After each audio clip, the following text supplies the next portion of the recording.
In 1487, Dublin crowned a new king of England, with a crown taken straight from a statue of the Virgin Mary. Nobles knelt, bishops sang. But the boy on the throne was a 10-year-old commoner, drilled to act like a prince. And medieval impostors like him were recognized by emperors, by royal courts, even by the real families of those they impersonated. Today, 10 medieval impostors so convincing they fooled kings. How did they do it, and what did it cost them when the mask fell? Number 10.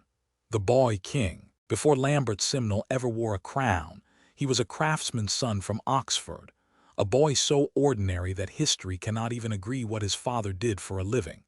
A joiner, say some records. A baker, say others. An organ builder says a third. Nobody wrote down the truth because nobody imagined a tradesman's child would ever matter.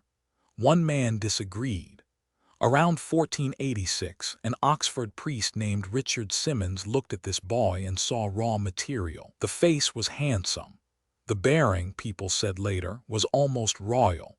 And England, barely 2 years after the Wars of the Roses had supposedly ended, was full of men hungry for a Yorkist heir to rally behind. Henry VII sat on a throne he had taken by battle, and half the kingdom quietly doubted he would keep it. Every rebellion needs a figurehead. Simmons decided to manufacture one. What followed was one of the strangest schools in medieval history. One classroom, one student, a curriculum of pure treason. Simmons taught the boy courtly manners, how to eat, how to speak, how to hold his head when grown men knelt in front of him. He drilled him in the genealogy of the House of York the way other children were drilled in their prayers. Which duke married which duchess? Which cousin died in which battle?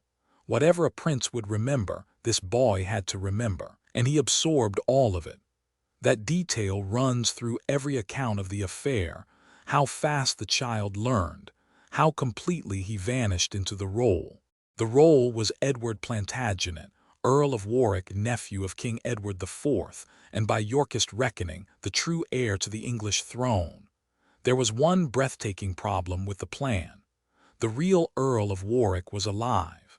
He sat locked in the Tower of London, where Henry VII could produce him at any moment and end the lie in a single afternoon. In England, the scheme was hopeless. So the conspirators never tried it in England. They sailed the boy to Ireland, where the House of York was loved, where the Tower was far away, and where nobody could check. The lie did not need to be perfect. It only needed to be far enough from the one cell that could disprove it. And in Ireland, a priest's fantasy became a war. John de la Pole, the Earl of Lincoln, a real Yorkist lord with real royal blood in his veins, crossed the sea to lead the rising. Margaret of Burgundy, sister of 2 English kings, sent 2,000 German and Swiss mercenaries under a hardened professional commander named Martin Schwartz. Paid soldiers, veterans of continental wars, standing in ranks behind a 10-year-old with a memorized family tree. You already know what happened in that Dublin cathedral, the borrowed crown, the cheering. A child proclaimed King Edward VI of England. But the part they never tell you comes after the ceremony. The new king was carried out through the streets on the shoulders of Lord Darcy of Platten, an Irish noble famous for his enormous height, so that every person in the crowd could see their little monarch floating above the sea of heads. A king the size of a schoolboy, riding on a giant. Then came the invasion, because a crowned king must claim his kingdom or stop being a king. In June of 1487, the Yorkist army crossed to England, and on the 16th of June it met the forces of Henry VII at a village called Stoke. Stoke Field was the true last battle of the Wars of the Roses, larger and uglier than most people have ever heard. The Yorkist army was torn to pieces. Lincoln died on the field. The German mercenaries died where they stood, too far from home to run. And in the wreckage, the king's men found the most dangerous person in England, a 10-year-old boy wearing the name of a king. Now comes the detail that makes this story immortal. Henry VII did not execute him. he did something colder and far more intelligent. He sent the boy to the royal kitchens to turn the spit. The child who had been crowned in a cathedral now stood in the smoke and the grease of the palace kitchen, roasting meat for the man he had been built to destroy. Understand what that mercy really was. A dead boy becomes a martyr, a banner, a story that outlives the rope. A kitchen boy becomes a punchline. Henry did not simply spare Lambert's Simnel. He converted him into living, sweating proof that the great Yorkist king was a servant with a roasting spit in his hands. Every day, anyone at court could glance toward the kitchens and see exactly what became of pretender kings. And then comes the quiet ending nobody expects. Simnel worked.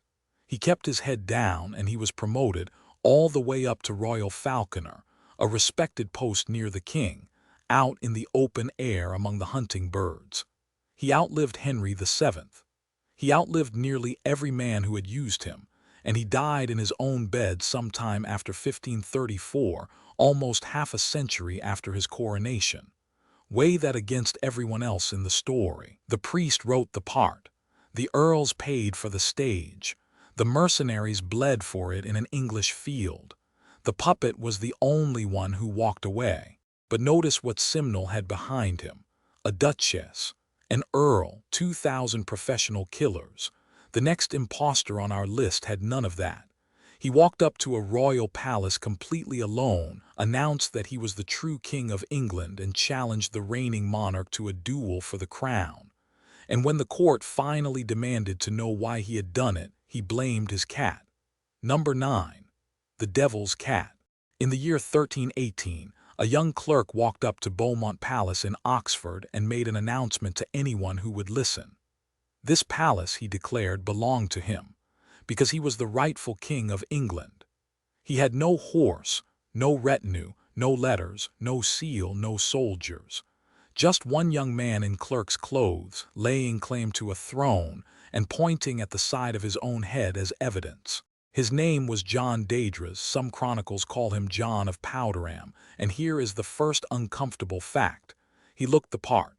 He was tall, he was handsome, and witnesses agreed on something stranger. He bore an uncanny resemblance to King Edward II himself. The same build, the same features, a walking mirror of the monarch with one glaring difference. John Deydras was missing an ear, and the missing ear was not a hole in his story. It was the foundation of it. Deydras explained it like this. As an infant, he said, he had been the true royal prince. One day a careless royal nurse left the baby unwatched, and a sow got loose and attacked the cradle, tearing off the child's ear. Picture that nurse, standing over a mutilated heir to the throne of England, understanding exactly what that wound would cost her. So she did the unthinkable. She found another baby of the same age, the son of a carter, a man who hauled goods in a cart for a living, and she swapped the children. The carter's boy grew up in silk and gold and became King Edward II. The real prince, marked forever by the pig, grew up as nobody at all. And now, said the one-eared man at the palace gates, the nobody had come home to collect his crown. As proof, he offered the scar itself, the absent ear. Wounds do not lie, he insisted, and pigs do not respect royal blood. It was, in its own mad way, a clever piece of theater. Every impostor needs evidence, and most reach for forged seals, coached memories, borrowed finery. Deydras needed none of that. His evidence had been part of his body for as long as he could remember, which may be exactly why he believed it himself. It sounds like a tavern joke, but almost nobody at court was laughing, and that is the genuinely unsettling part of this story. Chroniclers recorded that the rumor of a swapped prince traveled, and that Queen Isabella, the king's own wife, was seriously upset by it. Sit with that for a moment. The claim of one earless clerk from Oxford reached all the way inside the royal marriage and left the Queen of England disturbed. However absurd the tale, some part of the kingdom clearly wanted to believe there had been a mistake, that the man on the throne was not what a king was supposed to be. A lie only needs a crack to live in. Deydras had found one. Edward II chose to face his double in person. And when the two men finally stood before each other, the king and the one-eared copy of the king, Edward opened with mockery. He greeted the impostor with the words, "Welcome, my brother," a royal joke delivered with a smile in front of the whole court. It was an exit if Deydras wanted one. Laugh, bow, play the fool, and perhaps walk away. Deydras did not take it. He held his claim to the king's face, and then he raised the stakes past the edge of sanity. He challenged the King of England to single combat. Man against man, sword against sword. Winner takes the crown. They took him to trial instead. And at the trial, this story makes its final turn into the truly strange. Deydras dropped the swap baby tale entirely and offered the court a new explanation for everything. None of it, he said, had been his own idea. It was his cat. The devil had appeared to him in the shape of his own pet cat, and during long walks across the meadows of Christ Church, the cat had whispered to him that he was the true King of England and had coached him, step by step, into the entire affair. The court's response tells you everything about the age he lived in. They did not hear the ramblings of a broken mind. They heard a confession of trafficking with the devil. John Deydras was condemned and hanged at Northampton. And beside him, this is recorded by the chroniclers, not invented by later storytellers. They hanged the cat. The animal was executed as an accomplice. The devil's instrument, swinging from the gallows next to its master. Two bodies on one scaffold. A man who said he was a king, and the animal that supposedly talked him into it. Modern historians look at John Deydras and see something sad rather than sinister. Almost certainly, a mentally ill young man whose private delusion collided with a nervous kingdom at precisely the wrong moment. He had no army behind him, no money, no conspiracy, no plan for the day after. One man and one cat against the English crown, and the tremor still reached the Queen's own chamber. That is the part worth remembering. Not that a madman claimed a throne, but how little it took for a kingdom to start whispering. Still, Deydras held one real card, the face. His resemblance to the king was genuine, witnesses swore to it. The next impostor on our list did not even have that. She claimed to be a princess the entire kingdom had already buried, a girl who would have been 17 years old. The woman making the claim was around 40, with gray in her hair, and a whole city chose to believe her anyway. Number 8. The Dead Princess. In 1290, a ship crossed the North Sea carrying the most important child in two kingdoms. Margaret, the Maid of Norway, a little girl who was already, by right, the Queen of Scotland, was sailing from Norway toward her own coronation. She never arrived. Somewhere near Orkney, the child died at sea. Her body was carried back to Bergen, and her father, King Eric II of Norway, looked at his daughter's face and confirmed the death himself. A father identifying his own child. It is hard to imagine harder evidence than that. The little queen was buried, the mourning ended, and the world moved on. Her death broke the Scottish succession and lit a fire that would burn for a generation. But that is another story. Norway simply buried its princess and closed the book. 10 years passed. And then, in the year 1300, a ship from the German city of Lübeck sailed into Bergen Harbor, and a woman stepped off it and announced that she was Margaret, the dead Queen of Scotland. Not dead at all. Her story went like this. She had never died on that voyage. She had been sold, betrayed by Ingebjorg, the wife of the royal envoy Tor Håkonsson, and secretly shipped away to Germany, while something else was returned to Norway in her place and buried under her name. She did not stop at telling her own tale. She named names. She accused specific Norwegians of treason, of trading away a child queen for their own purposes. It was a complete conspiracy story, delivered straight off the deck of a merchant ship, and it landed on the docks of Bergen like a lit torch on dry straw. Within days, the harbor city was arguing about a girl who had been dead for 10 years. Now here is the detail this entire story turns on.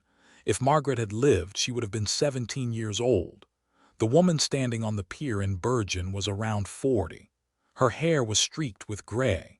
This was not some subtle flaw that only scholars could detect. It was written on her face, visible to every single person who looked at her. A middle-aged woman claiming to be a teenager, claiming to be a girl whose own father had identified her body, and the people of Bergen believed her. Not a few gullible dockworkers and crowds of townspeople took her side, and so did part of the local clergy. Men of the church looked at a gray-haired woman more than 20 years too old for her own story and decided the dead queen had come home. Remember what stood against her. The king of Norway himself had looked at his daughter's dead face. Against that, a stranger's word, and the crowd chose the stranger's word. How does that happen? Perhaps because her story made sense of a wound. The real Margaret had died suddenly, far away at sea, a sealed coffin of a story told to the public after the fact, and people never fully trust a story they were not allowed to witness. The woman from Lübeck offered them something better than grief, a betrayal with villains who had names. Say a death was actually a crime and everyone leans closer. She understood that, or she truly believed it, which is the darker possibility, and no one has ever been able to rule it out. The crown could not let it stand. She had branded named Norwegians as traitors, and an accusation like that cannot simply be ignored. King Haakon V ordered the case investigated, and under scrutiny the tale came apart. In 1301 came the sentence, and the sentence itself tells its own story. Her husband, the burgher from Lübeck, was beheaded, the clean death of an accomplice. The woman was burned at the stake at Nordnes in Bergen, the fire, the punishment reserved for crimes that frighten people. The two deaths were graded like the crime itself. The man had merely helped, but the woman had reached for a crown. A false queen, it seems, was something a kingdom needed to see reduced to ash. And that should have been the end. Fraud exposed, fraud punished, case closed. It was not the end. At the execution ground at Nordnes, something began to grow. Pilgrims started coming to the place where she burned. Rumors spread of a chapel raised at the spot. Quietly, persistently, especially among the German merchants of the Hanseatic trade, people began to honor the burned woman as a martyr. Think about what that means. The same city watched the king's court expose her, watched the flames take her, and then some of its people walked out to the ashes to pray. The crown had killed the impostor. It could not kill the story. The fire was supposed to end the lie. Instead, it consecrated it. And to this day, nobody knows who she actually was. Not her name, not her past, not her reasons. Was she a pawn in someone else's game? A woman who had heard the tale of the lost made one time too many and folded herself into it. A cold gambler who misjudged a king. The record is silent. The name Margaret ended up buried twice, once with a child in 1290 and once in the ashes at Nordnes. But Bergen, at least, needed weeks of investigation to break the illusion. The next impostor on our list was destroyed by a single sentence. Merchants and knights had accepted him as the lost king of Denmark, right up until someone noticed that this Danish king could not speak one word of Danish. What they did to him afterward was not just an execution. It was theater, complete with a crown made of paper. Number 7. The Silent King. In the autumn of 1402 in the town of Lund, executioners led a man toward the stake. On his head they placed a crown, not gold, paper. Around his neck they hung a necklace, not jewels, letters. His own letters, the ones that had been sent in his name to the most powerful woman in the north. And then they burned him, dressed head to toe in his own lies. To understand how a man ends up wearing his correspondence to his execution, we have to go back 15 years, to a dead teenager, and a rumor that refused to die. In 1387, Olaf IV, king of Denmark and Norway, died suddenly. He was 16 years old. His mother, Queen Margaret I, stepped over his grave and into history. She took power in her own right, and she went on to bind Denmark, Norway, and Sweden together under one crown. Her crown. And almost immediately, the whisper began. A mother does not profit this much from a dead son by accident. People said she had poisoned Olaf to rule alone. People said the boy in the royal grave was not Olaf at all. People said the real king had slipped away and was out there somewhere, waiting to come home. 15 years later, in 1402, on the roads near Groditz in Prussia, Danish merchants came across a sick beggar, and they stopped, because the face looking up at them from the roadside was a face they knew. It was the face of Olaf. Older, hollowed out, worn down by sickness, but the same face a whole generation of Danes carried in their memory. The merchants did not see a beggar anymore. They saw a resurrection. What happened next happened fast. Prussian merchants took the man in, washed him, and dressed him in clothing worth more than a peasant would see in a lifetime. They proclaimed him the lawful king of Denmark and Norway. Letters began traveling south, written in his name, addressed to Queen Margaret herself. Your son lives. Your throne belongs to him. Strip away the parchment and the wax, and this was identity theft aimed directly at a reigning monarch, an extortion scheme running on nothing but the bones of a man's face. And here is the strangest detail, the thing that gave him his power. The beggar himself said almost nothing. He gave no speeches. He rallied no armies. He sat in his borrowed finery and let other men do the talking. His patrons explained the silence as royal dignity or grief or caution after years in hiding, and the silence worked like a mirror. Every man who wanted a hidden king looked into it and saw exactly the king he wanted. The quiet man was not running the fraud. The fraud was running him. Consider the world this happened in. No photographs, no portraits hanging in every town hall, no signatures kept on file. For ordinary people, a king was a face on a worn silver coin, and a description passed from mouth to mouth. In a world like that, resemblance was not a curiosity. Resemblance was evidence, and a strong resemblance was very nearly proof. The merchants on that Prussian road were not fools. They were using the only identification system their century possessed, and the system had just returned a match. Queen Margaret did not panic, and she did not send an army. She arranged for the man to be brought to Kalmar, where he could be examined face to face by people who had actually known her son. And there, the entire conspiracy collapsed in the space of a single conversation. Because the lawful king of Denmark, the boy supposedly raised at the Danish court, could not speak Danish. Not poorly, not with a strange accent, not at all, not one word. 16 years of a royal childhood leave a language in a man the way rings grow in a tree. This man had none of it. The silence that had crowned him was not dignity. It was a locked door. The moment he was forced to open his mouth, the king vanished, and a stranger stood in his place. Under questioning, he gave up everything. He was no Dane. He was the son of Bohemian peasants from the town of Edger, a man named Wolf and his wife. And his mother's name, preserved in the record, lands like a cold joke at the end of the story. Her name was Margaret. The man used to threaten Queen Margaret's throne had been born to a peasant Margaret, hundreds of miles from the Danish sea. On the 28th of October, 1402, in Lund, the Queen staged his death as theater. The paper crown went onto his head, so that the pretend king was finally crowned with the only crown he had earned.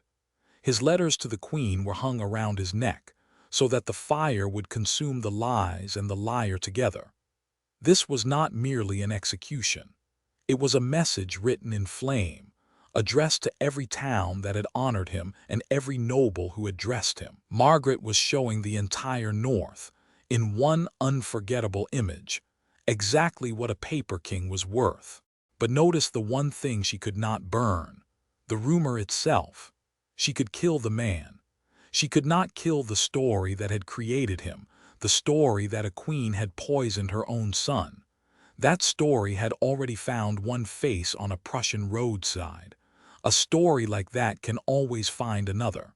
The silent king fooled merchants and border towns, and his kingdom lasted a few months. The next man on this list aimed infinitely higher. He walked out of a 29-year-old grave, and the most powerful ruler in Europe did not expose him. He handed him an entire country. Number 6. Back from the grave. In 1319 they buried Waldemar, Margrave of Brandenburg, one of the great princes of the Holy Roman Empire. The funeral was real. The mourning was real. The grave was real. And for 29 years nobody questioned any of it. Then in 1348, an old man in a pilgrim's cloak appeared in Brandenburg and said the one sentence that should have gotten him laughed out of the province. "I am Waldemar." He had a story ready, and it was a good one. The man lying in the tomb, he said, was someone else. He himself had slipped away 29 years earlier, crushed by the weight of his sins, and had spent all that time in the Holy Land doing secret penance for his soul. Now the penance was complete, and he had come home to claim what was his. 29 years. Sit with that number for a moment. Everyone who had once known the real Waldemar was 3 decades older. Memories had softened. Faces had blurred. An old man returned from the grave did not have to match a living Margrave anymore. He only had to match a fading memory of one, and fading memories are generous. And the pilgrim's story was built with unsettling care. The Holy Land explained everything at once. It explained the missing years. It explained the aged face and the changed manner. It even explained the grave itself, because a man escaping into secret penance needs a funeral behind him to close the door. Every hole in the tale had been plugged before anyone thought to point at it. Who was he really? The most widely repeated version names a miller called Jacob Reborn, though the identification has never been certain. If that version is true, then a man who had spent his life grinding grain was about to be handed one of the great territories of the empire, because this is where the story stops being about an impostor and starts being about power. Look at the timing. In 1348, Emperor Charles IV was locked in a bitter feud with the Wittelsbach family, and the Wittelsbachs held Brandenburg. Arisen Waldemar, a walking legal claim to the whole territory, was the perfect weapon, delivered to the emperor's doorstep free of charge. Charles did not need the story to be true. He needed it to be useful. On the 2nd of October, 1348, Emperor Charles IV officially placed the returned Waldemar in possession of the Margraviate of Brandenburg. Hear that clearly. Not shelter, not a pension, not a polite hearing at court. An entire principality of the Holy Roman Empire, formally granted to a man who had been legally dead for 29 years. Neighboring rulers followed the emperor's lead and recognized him. Dukes, counts, entire cities. Imagine a modern government certifying a stolen identity at the highest level of the state, purely because the fake happens to suit its foreign policy. That is what this grant was. The strongest legal act the medieval world could produce now rested on a ghost story. And for roughly 2 years the dead man held his principality. Then the politics shifted under his feet. By 1350, Charles IV had made his peace with the Wittelsbachs, and once the feud dissolved, the risen Margrave stopped being useful. The same emperor who had handed him Brandenburg now formally declared him an impostor. Nothing about the man had changed. Not his face, not his story, not a single piece of evidence on either side. Only the politics had changed, and so the official truth changed with it. And that is the layer of this story more disturbing than the fraud itself. The most powerful court in Europe looked at the same man twice and issued opposite verdicts, and neither verdict had much to do with who he actually was. Was the emperor deceived in 1348 or lying? Was he honest in 1350 or simply finished with his tool? The documents will never say, but the strangest chapter came after the exposure. The false Waldemar was not executed. He was not thrown into a dungeon. He withdrew to the court of the princes of Anhalt, kinsmen of the real Waldemar, and the princes of Anhalt never renounced him. Not when the emperor condemned him, not ever. They kept him at their court for the rest of his life, and when he died in 1356 at Dessau, he was still being treated as a prince. Hold that image. One Margrave of Brandenburg, one princely funeral and one princely deathbed, 37 years apart. And that second ending, the honored ending of the supposed fraud, was granted by the family of the man he had impersonated. Either they believed him to the very end, or an entire princely house decided it preferred a comfortable ghost to an inconvenient truth. The chronicles do not settle it.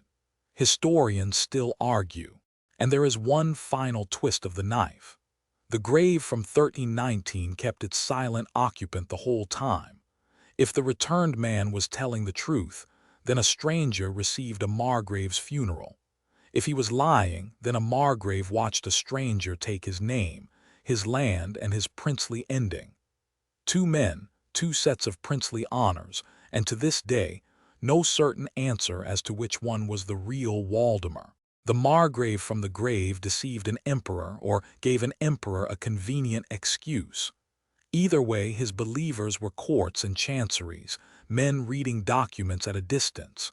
The next impostor on this list walked into something far harder to deceive than a chancery.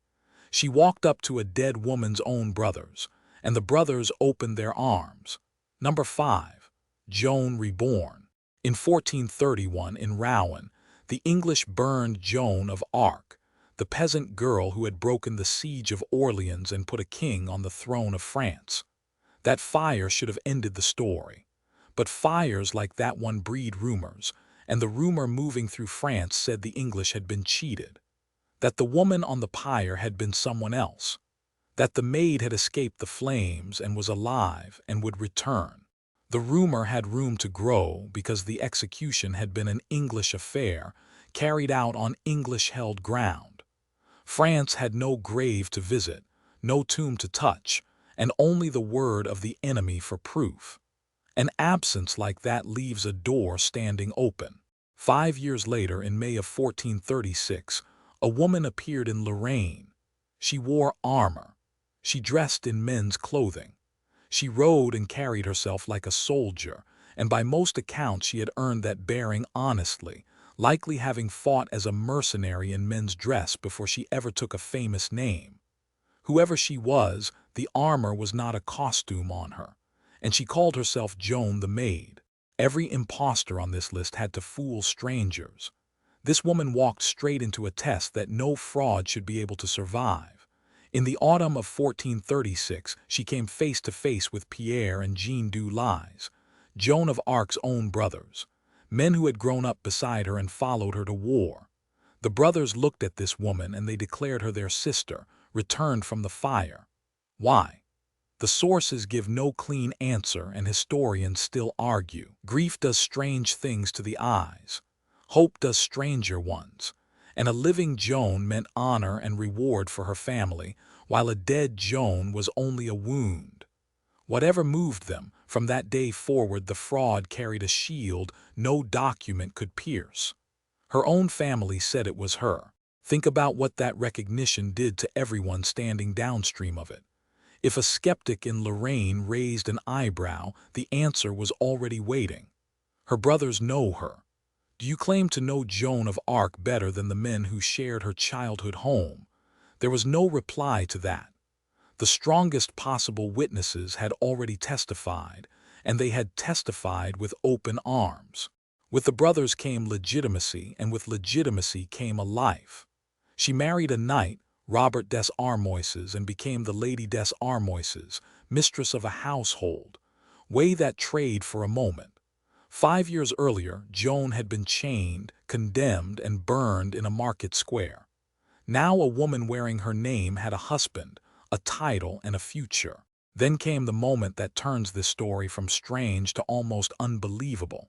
In 1439, she came to Orleans, Orleans of all the cities on earth. The city the real Joan had saved, the city that owed her its survival, the city where her memory should have been sharpest. And Orleans believed. The city welcomed her with feasts. The city council gave her money, recorded as payment for the good she had done for the city during the siege. That is not legend. That is accounting. The municipal books of Orleans and Tours carry her through them from October 1436 to September 1439, 3 years of a dead saint drawing gifts and honors. She drank wine at the banquets. She danced with men. The real Joan had been famous for her austerity, and nobody at the table seemed troubled at all. And notice what nobody demanded in all those years. A trial, an examination, a single hard question. The real Joan had been interrogated for months by learned churchmen who picked apart every word she said. The false Joan was interrogated by no one. The city that had known the maid best asked her nothing and paid her for coming. The end came in 1440, and it took a single sentence to arrive. She had climbed all the way to the top of the kingdom, to an audience with Charles VII, the king the real Joan had crowned. And the king asked her for one thing. Years before, at Chinon, when Charles was still an unanointed prince and nobody believed in the girl from the village, the real Joan had told him a secret. Words that passed between the two of them alone. "Remind me," the king asked, "of that secret." Silence. Every test before this one could be passed with confidence, with armor, with a family's tears. This one required the only currency she did not have, the private memory of a dead woman. What that secret was, the chronicles never learned, and that was precisely its power. Only two people on earth had ever held it, and one of them was gone. She broke. She confessed the imposture and begged the king for forgiveness. And Charles gave it. That mercy is the coldest layer of the whole story. The real Joan saved France and was burned alive as a heretic at 19. The false Joan deceived a nation, a martyr's family, and the king himself, and she was pardoned. She withdrew to the castle of Jalny, raised 2 children, and lived out her days in peace. Weigh those two fates against each other and try not to flinch. The woman who did everything died in fire. The woman who faked it lived out her life in comfort. Perhaps that is the true confession buried in this story, and it does not belong to her. The brothers, the feasting city, the cheering crowds. France did not want proof. France wanted its Joan back, and for 4 years a stranger in armor was close enough. Claude des Armoises borrowed the face of a woman 5 years dead. The next impostor on this list reached much deeper into the grave. He raised an emperor 34 years gone, and he did it so convincingly that a living king had to lead an army against a ghost. Number 4. The Undying Emperor. Cologne, 1284. An old man stands before a jeering crowd and announces that he is Frederick II, Holy Roman Emperor. There is one small problem with the claim, and every soul in the crowd knows it. Frederick II died in 1250. The old man is claiming to be an emperor who has been dead for 34 years. Cologne gives its answer without ceremony. The crowd mocks him, seizes him, and dunks him in the open sewer. The emperor of the Romans is dragged out of a gutter, dripping filth, and run out of the city as a joke. Remember that joke. Within months, the same soaked old man will be holding a full imperial court, and a real crowned king will be forced to raise a real army to destroy him. His name was Kolup, though he also went by Dietrich Halsche, a nickname that means wooden shoe. And his true weapon was not his face. It was the legend he stepped into. When Frederick II died, much of Germany simply refused to accept it. A story spread and hardened into folk prophecy. The emperor was not dead but sleeping, and one day he would wake, return, punish the wicked, and set the broken world right. Kolup did not have to build that belief from nothing. The belief was already lying in the land like a loaded weapon. He simply picked it up. That is what separates him from every other man on this list. The others impersonated the recently dead, faces still warm in living memory. Kolup impersonated a legend, and a legend offers an advantage no fresh corpse can.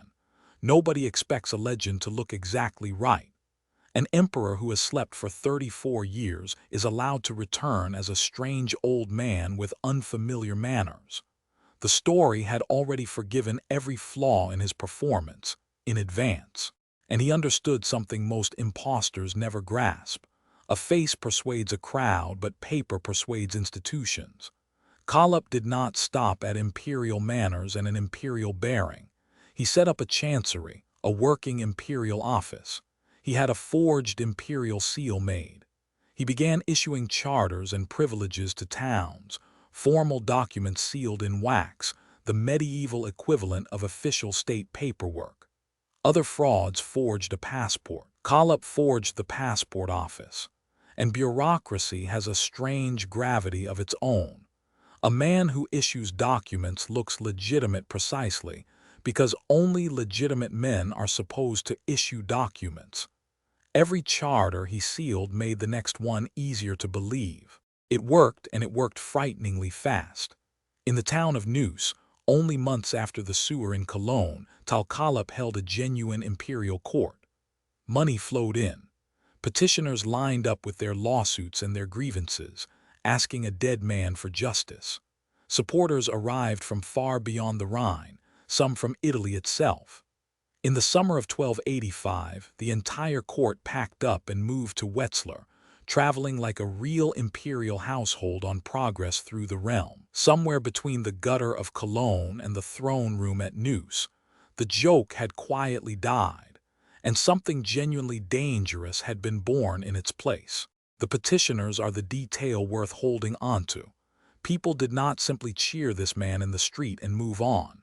They brought him their money, their lawsuits, and their loyalty, the three things medieval people guarded most fiercely. A fraud can buy applause with spectacle. He cannot buy petitioners. A petitioner is a man betting his land, his case, and his future on your authority being real, dangerous enough that the actual ruler of Germany could no longer ignore it. Rudolf I of Habsburg, the reigning king, gathered an army and marched on Wetzlar in person. Stop on that image, because the Middle Ages offer few stranger ones. A living, crowned king, leading soldiers against a man that all of Europe officially agreed had died 34 years earlier. Rudolf was not marching against a rival claimant with a bloodline and a banner. He was marching against a dead man's name, wrapped around a beggar's body, armed with a piece of forged wax. Wetzlar looked at the approaching army, did the arithmetic, and handed Kolup over. What followed shows exactly how seriously the crown took him. Under torture, Kolup confessed that the risen emperor was a lie, and on the 7th of July, 1285, he was burned at the stake, not as a common fraud, but as a heretic and a sorcerer. That charge is the detail that outlives the man. Simple imposture was apparently not enough.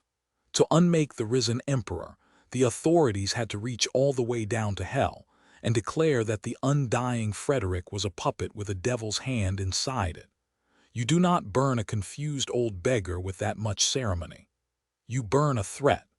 The fire at Wetzlar was aimed less at the man tied to the stake than at the thousands of people who had wanted, desperately, for him to be real. For about 1 year, a man from nowhere had held court, sealed imperial charters, collected an empire's worth of hope, and forced a king into the field, all on the strength of a dead man's name. But grant Kolup this much. He chose his lie. He walked into it with open eyes, built it seal by seal and charter by charter, and paid for it in fire. The next impostor on this list never chose anything at all. His royal identity was manufactured for him, by another man, for another man's political game. And the victim believed it so completely that he poured his entire fortune into the dream, called himself King of France to his final day, and died in a prison cell, still certain the crown was his. Number 3. The Merchant King. Every other impostor in this countdown chose his lie. He studied a dead prince, rehearsed a story, practiced the royal walk, and stepped in front of a court knowing exactly what he was doing. This man is different. This is the only case in the whole gallery where the fraud was built around a man who never asked for it. And the truly unsettling part is what the lie did to him once it got inside his head. His name was Giannino di Guccio, and in the year 1354 he was one of the most respectable men in the Italian city of Siena. A cloth merchant, a banker, a husband and father, a solid citizen with warehouses, account books, and a good name. Then a summons arrived from Rome, and his life stopped being his own. To understand that summons, you have to go back to 1316. That year, France crowned the strangest king in its history. John I was king from the moment he drew his first breath because his father had died before he was born. The crown was waiting in the cradle. The child lived 5 days. 5 days of guards around a crib, of anxious physicians, of an entire kingdom holding its breath. Then a tiny funeral, and the throne passed to the baby's uncle. And almost at once the whisper began. The baby had not died. The baby had been swapped. An Italian wet nurse, the story went, had switched the royal infant with her own son. The substitute died in the royal cradle, and the true king of France grew up in Tuscany as an ordinary boy, never suspecting what he was. 38 years later, a Roman politician named Kolup needed a miracle. His power in Rome was crumbling, his enemies were circling, and he wanted one spectacular cause that would make him indispensable to the courts of Europe. So he took the old story of the swapped baby and gave it a face. He traced the wet nurse's family and settled on a Sienese merchant whose birth seemed to fit the legend.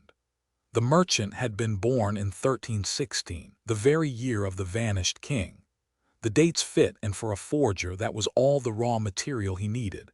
He manufactured the rest: documents, sworn testimonies, a convenient deathbed confession. Then he summoned Giannino to Rome, sat him down, and solemnly informed the merchant that his entire life was a clerical error. He was not Giannino of Siena. He was John I, rightful king of France, stolen from his cradle before he was a week old. And here the story turns cold. A few weeks later, Kolup was dead, cut down in Rome by the same crowds he had ruled. The scheme died with its author. Nobody in Italian politics needed a merchant king anymore. Giannino could have gone home, burned the papers, and told the tale over dinner for the rest of a comfortable life. Instead, he read the forged documents again and again. And somewhere in those readings, the merchant quietly drowned. He believed, not as a strategy, not as greed. He believed completely that the forgery was the truth and that his own memory was the lie. What do you do when every document in your hands insists that your memory is wrong? How many readings does it take before an honest man lets go of his own name? Nobody knows when Giannino crossed that line.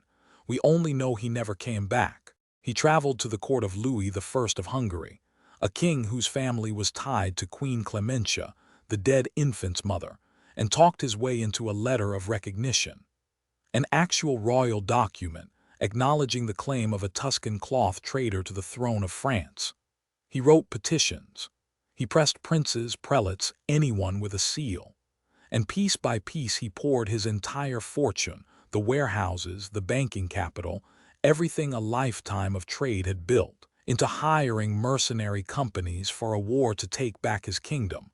The soldiers took the money. The kingdom never came. Siena watched one of its best citizens dissolve into a fantasy.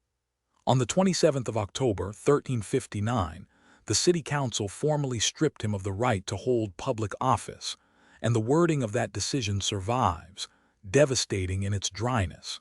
He wanders about calling himself King of France, it says, and shows forged documents. His own city, in an official register, filing a man's madness under municipal paperwork. In 1361, he was arrested in Provence. He was passed from prison to prison, and in 1363 he died in a cell in Naples. But the record of his last years holds the one detail you will not shake off. To his final day, he called himself King of France. The merchant was gone. Only the story remained, walking around in his body. Modern historians who reopen the case call it a perfect experiment on the border between truth and deception, because Giannino never truly lied to anyone. Someone lied to him once, thoroughly.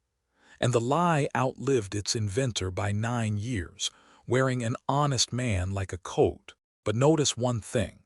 Giannino mostly deceived himself. He never put a real crowd on its knees, never rode through cheering streets in borrowed regalia.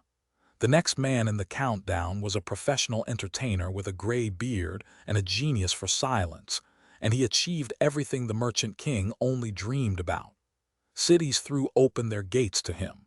A ruling countess ran for her life, and a king of England opened treaty negotiations with a street performer.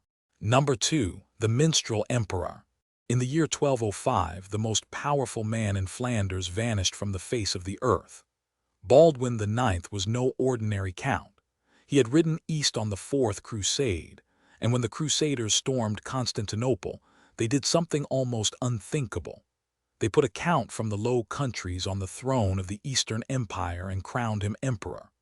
1 year into his reign, he was captured in battle by the Bulgarians, swallowed by a distant fortress, and never seen again. No body came home, no grave was ever shown, no witness ever described his death. For his subjects, their count and emperor simply stopped, and that kind of ending is precisely the soil in which legends grow. 20 years passed. Baldwin's daughter Joan now ruled Flanders as countess, and her rule had enemies. Then, in the woods near the city of Valenciennes, people began to talk about a hermit, an old man with a long gray beard living alone among the trees. There were scars on his body. There was something in his bearing, a suggestion of rank, of a great man broken by great suffering. And when visitors pressed him about his past, he did the single most effective thing a confident man can do. He said nothing. He lowered his eyes and let the silence do the talking. The silence worked better than any speech. A local baron studied the hermit's face and declared that he recognized his lost lord. Townsmen who resented the countess wanted it to be true, needed it to be true, and they built the legend themselves. The emperor had escaped his captivity. He had wandered for years as a penitent, atoning for the disaster of his crusade. Now he had come home to reclaim his land. The hermit never had to claim a single thing. He only had to stop denying it. In the spring of 1225, he accepted the title.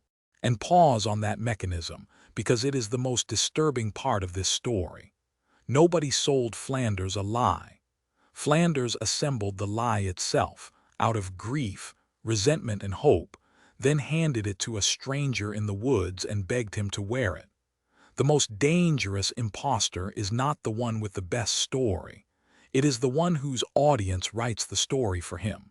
What followed was one of the strangest springs in the history of Flanders. The hermit was washed, dressed in imperial regalia, and carried from triumph to triumph. Valencians received him with processions, then Tournai, then Lille, then Bruges, then Ghent. The richest cities of northern Europe knelt before him one after another. Countess Joan, the real Baldwin's daughter, watched her country slide out of her hands and fled to the last town that stayed loyal to her. And across the water, King Henry III of England opened negotiations with the risen emperor about an alliance against France. Hold on to that image, because it is the summit of the entire con. A king of England was discussing the future of Europe with a man whose actual profession was juggling, because that is what he was. His name was Bertrand of Ray, a wandering minstrel from a small village in Burgundy, a performer who sang for coins in market squares. And the chronicles preserve the detail that turns this from luck into craft. This was not even his first resurrection. Years earlier, Bertrand had already tried passing himself off as another vanished nobleman, the lost Count Louis of Blois. The hermit in the woods was not a desperate accident. It was a rehearsed routine, polished by a professional performer, now playing the largest room of his life. The collapse came from France on the 30th of May, 1225 at Perkin.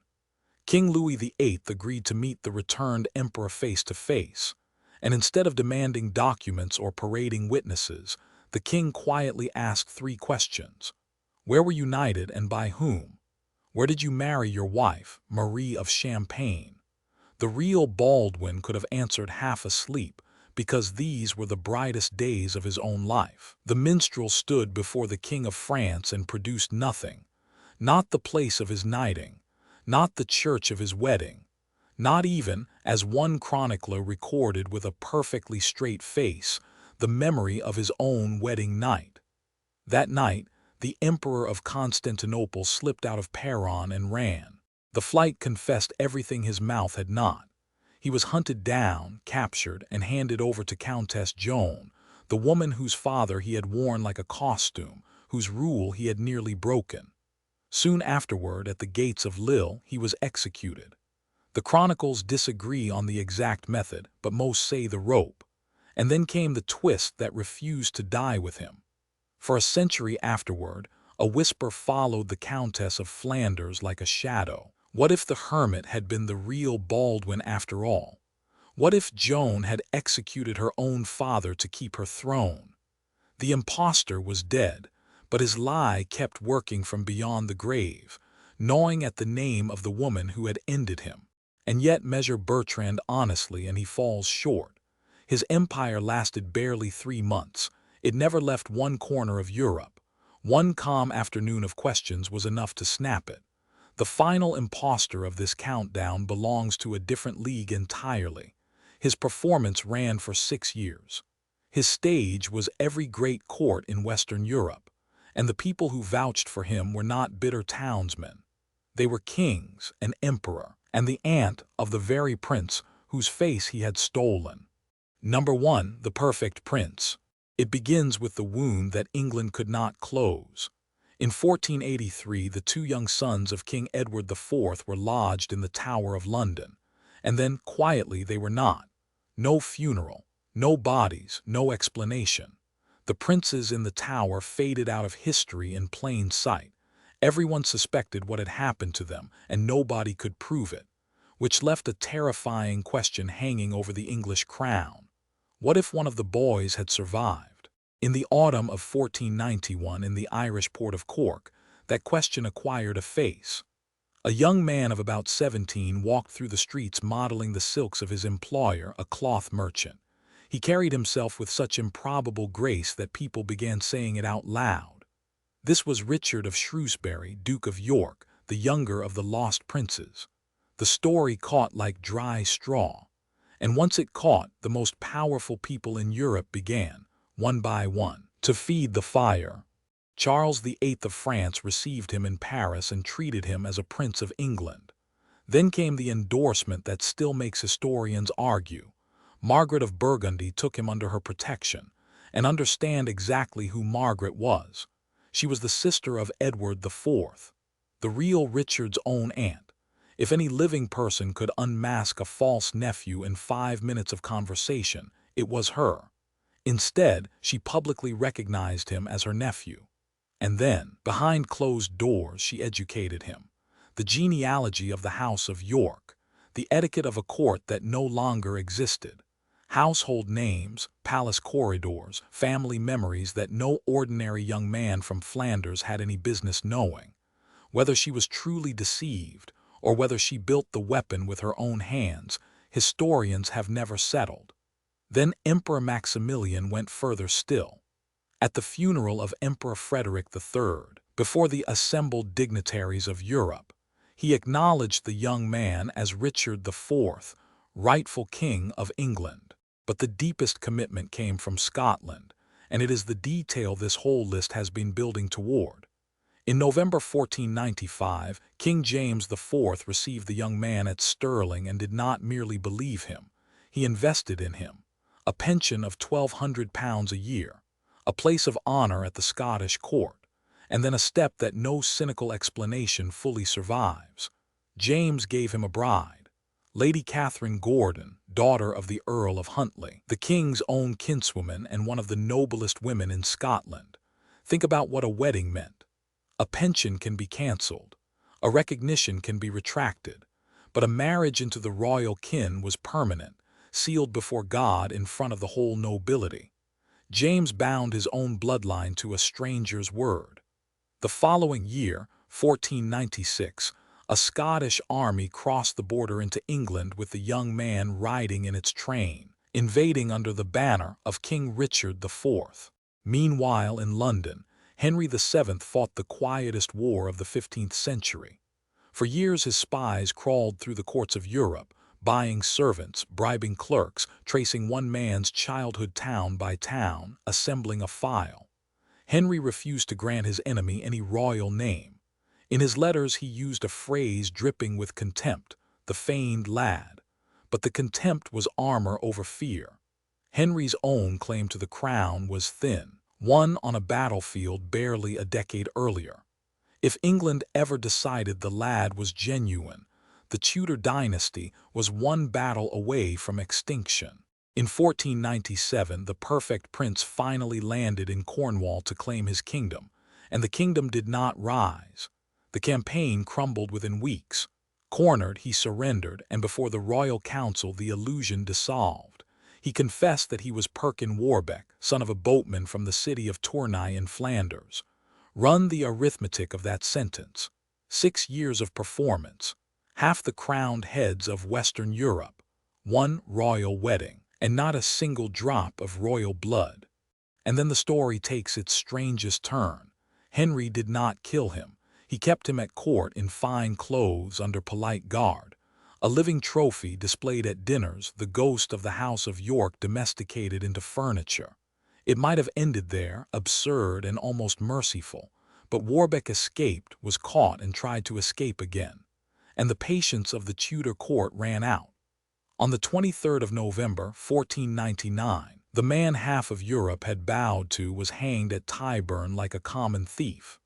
Days later, the axe also fell on the real Earl of Warwick, the harmless prisoner of the Tower, executed, in essence, for existing too close to too many lies. England buried its last Plantagenet prince and its most perfect fake in the same season. To this day, the file on Perkin Warbeck refuses to lie flat. How did a boatman's son carry the manners of a royal nursery? Why did the aunt of the murdered princess stake her name on him?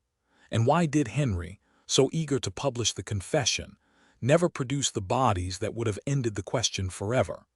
Historians answer part of it with spy reports and coached lessons. The rest still hangs in the air of the Tower, exactly where it hung 500 years ago, and one person walked out of the wreckage untouched. Lady Catherine Gordon, the Scottish bride, was taken into the household of the English Queen, treated with honor, and quietly built a new life in England. The respected widow of a man who had never existed. 10 impostors, and not one of them needed to forge a crown. They forged cheaper things, a face, a scar, a silence, because in a world without photographs, without fingerprints, without archives that could not burn, identity was only a story that enough people agreed to repeat. Kings knelt to beggars, cities fed minstrels, councils filed madness as paperwork. The unsettling lesson is not that these 10 fooled kings. It is that in their world almost anyone could be fooled, or could do the fooling. So here is your question: which one would have fooled you? The merchant who believed his own forgery, the minstrel with the gray beard, or the perfect prince? Pick one and defend it in the comments. Most people scroll past a list like this. You stayed to the end, and that says something about you. If it does, subscribe. The Middle Ages have plenty of confessions left.